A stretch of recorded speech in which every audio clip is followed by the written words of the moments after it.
To this video guys, so yan, nag-prepare tayo ng lot dito. Sumama naman itong mga manok na ito. Tapos pa ako, ayun o, madami to para taniman natin ito ng pichay. May alagbati dyan sa gilid. Ayun o, na-replant ko na lang yan hanggang dun. Ayan sila, may silapitan dito. My God, pati pabo. Ayan na yung pabo. Oh. Ay, mga pulang buntot na manok.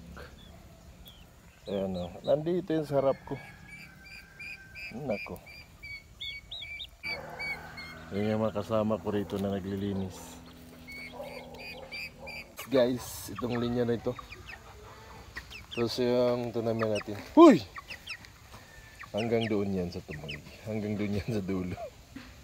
Okay, tapos na tayo magtanim ng radish. 3 lines hanggang dulo. So, abangan natin yan. Manok guys, so, dalawang manok. Pabo. Sumama sa mga manok. Dito tayo ngayon guys. Kasama natin yung mga hayop. Manok, pabo. Yung iba hindi pa umuwi. Yung iba pinakain natin ng saging. Yung iba naman buko. Social yung mga ano natin, mga ginghayupan. Plot for pichay na naman tayo mga kalaag. And ayan, magtatanim na tayo.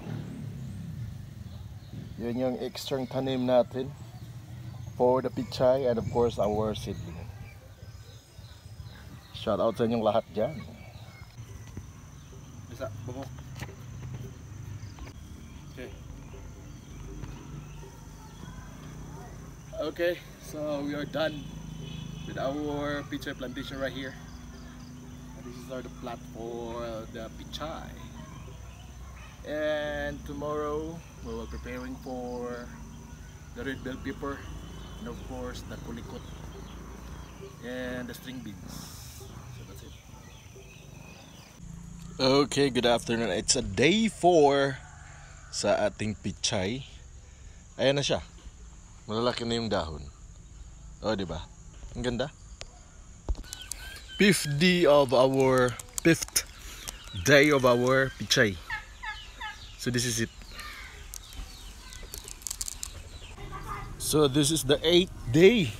Pang 8 araw. So for our pichayan, this is 5 by 1 meter.